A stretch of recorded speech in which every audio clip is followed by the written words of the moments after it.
During my 9th month of pregnancy, my older son had a playmate come over, and when the mother came to pick up that child, her infant daughter was coughing a lot. And I asked her, does your child have whooping cough? And she says, she might.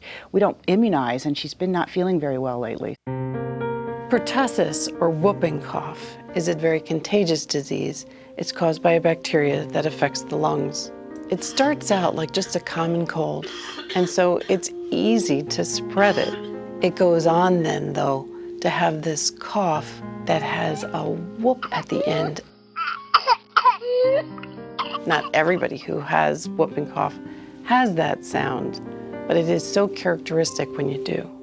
A week later, I ended up with a very bizarre upper respiratory infection, and I was coughing a lot, but I thought it can't be because I've been immunized, because I was immunized as a kid. The vaccine doesn't last for a full lifetime, and so none of us reach adulthood protected by our childhood immunization to pertussis. We need a booster later in life. I would cough and cough and cough. I'd cough, literally 50 or 60 times. It was during one of these coughing spasms that my water literally broke.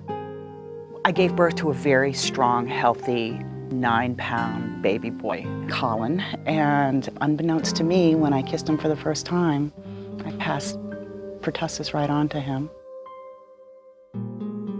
He was fine for a week, and there was no sign of any problem. And then he ended up with that cough, and he got really, really, really sick. Pertussis is very serious for infants. It can lead to pneumonia, dehydration, as well as brain damage and seizures. Ultimately, it can lead to death in infants. He was placed in the ICU.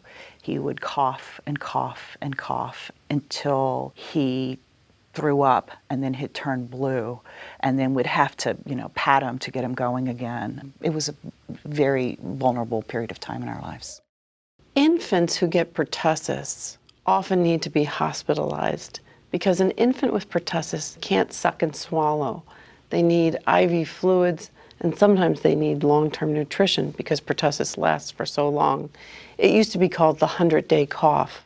It literally almost killed my baby, and it was completely preventable. In order to protect those infants, we need to put a cocoon of safety around them by vaccinating the people who share the air with them. In a community, we rely on each other to be vaccinated. Anyone who breaks that chain, who isn't vaccinated, can be infected and spread it to others. I ended up getting a disease from a child who wasn't immunized because my own immunity from childhood had worn off. Such a booster wasn't available until recently. Now that it is, I think it's fair for every parent to insist that everyone who shares the air with their infant is fully vaccinated. Check with your provider to see if immunization is right for your family.